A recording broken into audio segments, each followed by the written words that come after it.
Hey everyone, today I want to show you how to use vocalization to improve your piano improv.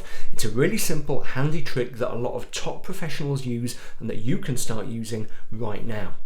To do this, I'm going to run through a fairly straightforward improvisation exercise that you should be able to manage as long as you know just a little bit about piano chords and how to find the notes on the keyboard, but which equally you'll be able to get your teeth into if you're a more advanced improviser.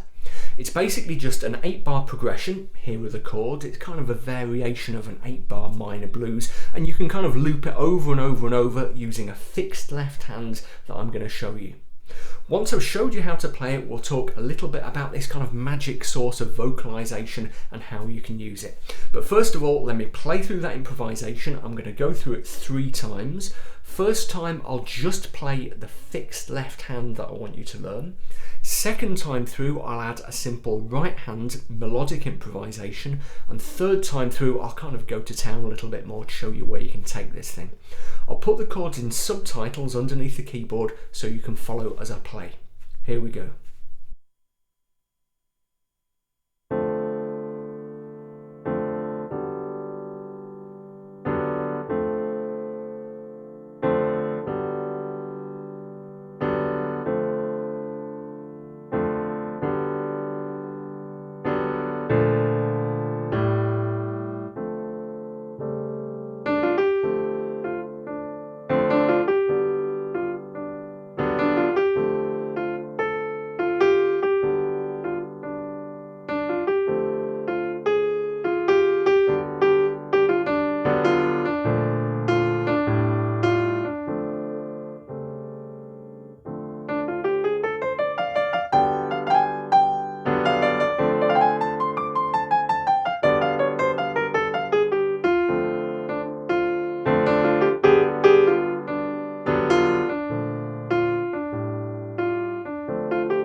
Okay, before we start to think about vocalization, let's just have a think about how this improvisation exercise works and figure out how you can start to play it for yourself.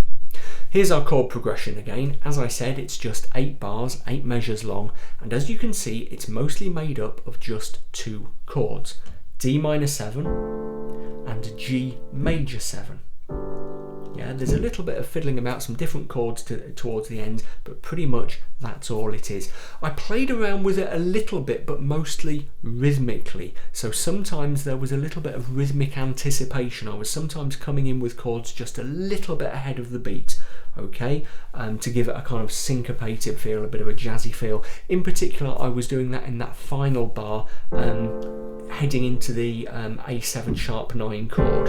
I was just especially bringing that in a little bit ahead of the beat, but mostly I played the progression pretty much as written and using this quite set left hand. So D minor 7 in that position, there's middle C, G major 7 in that position.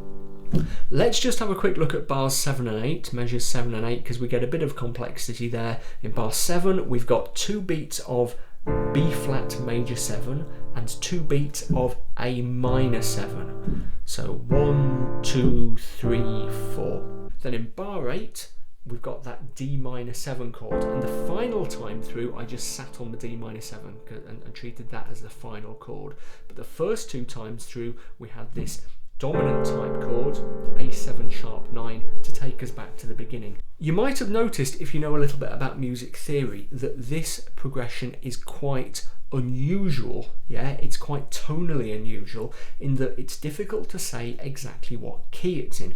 You might be tempted to say, well, it's in D minor because the first chord is a D minor and the final chord the last time through is a D minor as well. And yes, that's true, except we have this G major 7 chord crop up quite a lot. And a really defining note in that chord is F sharp, which is a really important note, the 3rd note of the D major scale. So if the whole thing were in D minor, we'd expect most of the chords to be taken from the scale of D natural minor, which looks like that. But that G7 comes from the D major scale. Okay, so what we've got here is something that kind of keeps switching between different tonalities. It's minor, then it's major, then it's minor, then it's major, and that helps to give it its kind of quite edgy feel. So I played that progression, left hand progression, in a fairly straightforward, fairly fixed way. I kept it the same throughout.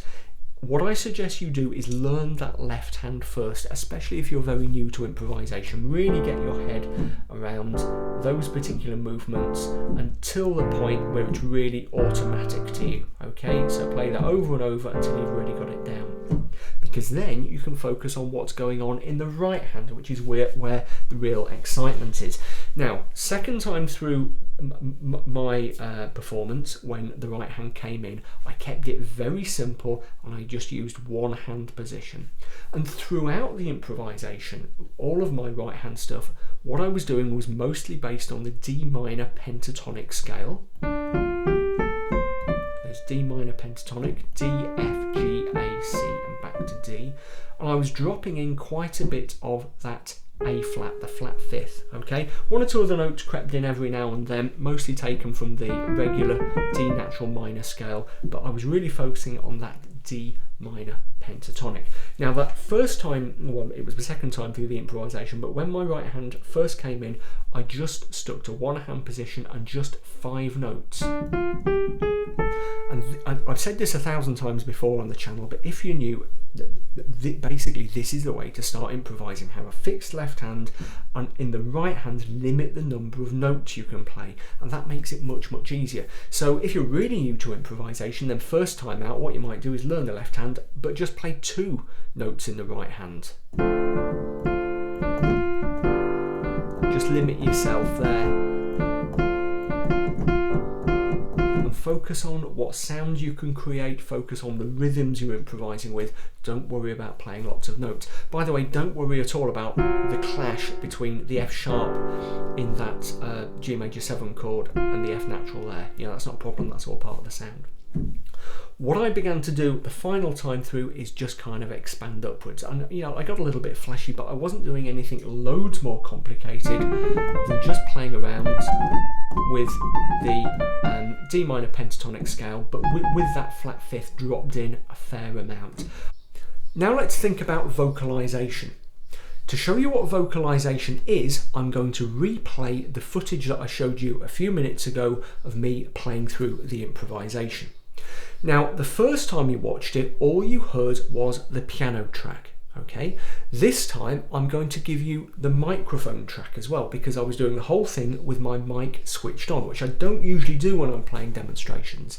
And I want you to listen, not to put too fine a point on it, to the noises that I'm making as I play. Bum, ba, dum, ba. Bum, ba, da, da, na, da, na, da, da.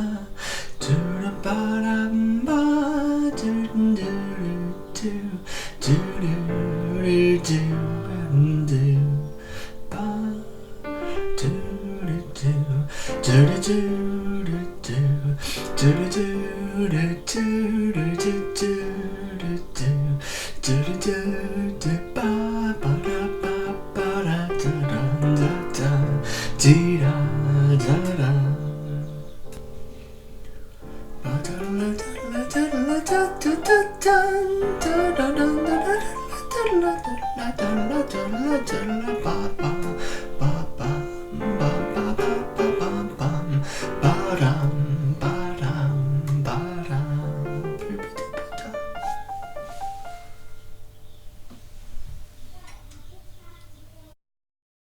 So now you're saying, well, that was weird. You know, what on earth were you doing there, Bill? What were those ridiculous sounds that you were making as you played the improvisation? Well, what I was doing, as I said, was vocalizing. And vocalizing to help improvisation, and in fact to help piano playing in general, is actually a really common technique. If you listen to a lot of top professionals, you will often hear them kind of singing along with what they're doing. Oscar Peterson is a really good example. If you watch a video especially of Oscar Peterson improvising, very often you'll see his lips moving, he'll be but he'll be humming along with himself. Why do we do it? And especially why do we do it with the piano? Because clearly, you know, trumpeters or sax players can't do it. The point about the piano is that it is a machine, and it's a machine that sits between us and the music we're making. If you're blowing into a trumpet, there is much less distance between kind of what's coming out of your brain and the end musical result, okay? With the piano, however, it's very easy to focus on the mechanical business of just pressing the right keys and lose track of the music that we're making, yeah? So, when you are sitting down to play the piano, you're using your logical brain an awful lot, okay? You're thinking about pressing all the right notes and playing this chord and then that chord and this chord and then that chord. You're thinking about keeping in time. You're thinking about what your hand's doing up here, how that's moving around, thinking about which notes are going to sound good and which aren't. And the whole process, as I said, becomes very rational and kind of the opposite of instinctive.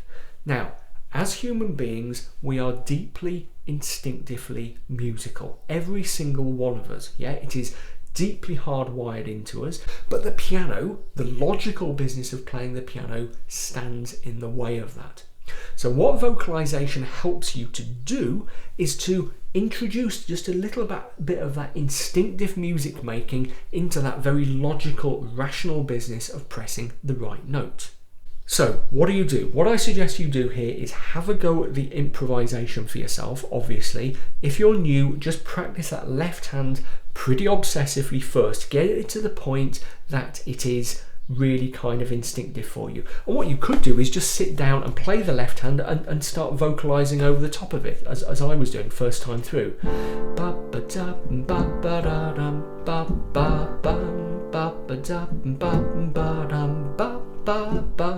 Yeah, just do that, if necessary, for a week or two, just as you get that under your hand. Then begin to play around in the right hand, maybe just with a couple of notes to start with. And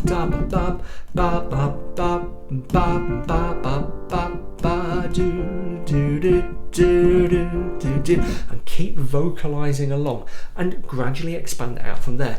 Anyone listening to you will think you are mad, okay? But stick with it and try to use the vocalization to guide what you're doing, and see if you can. It's very hard to describe it. See if you can get to a point where your singing begins to lead your fingers. That might take a while because, as I said, you need to build that correlation between your instinctive knowledge of the keyboard and your instinctive knowledge of the sound you're going to make. You don't need perfect pitch to do this. You don't need to be able to sing a D off the top of your head. Yeah, it's fine to orientate yourself as you sit down, play a D. Right, that's my D. Bum bum bum. Okay, that's absolutely fine. But try to let that singing kind of guide you and see where it takes you. So that's it for another piano tutorial. Remember, if you're not subscribed to my YouTube channel, hit that little red button in the bottom right hand corner of the video screen right now. It's about there, yeah, to get all the latest updates on my stuff about jazz and blues piano, piano improvisation, pop piano, music theory, songwriting, composition, loads and loads of different stuff. Please also follow me on social media for updates on what I'm up to, yeah, Twitter, Facebook and Instagram. Very soon that's going to include updates on the new book project that I'm working on, which I think you'll find really interesting. You can also support me on Patreon at www.patreon.com/Bill Hilton. And of course, please do check out my existing books. Links to those are in the description text below this video, especially How to Really Play the Piano, which, if you can read just a little bit of treble and bass clef, right and left hand, will give you an introduction to all this business with chords and improvisation on the piano. Lots of other people seem to like it, and I'm sure you will too. I'll see you next time.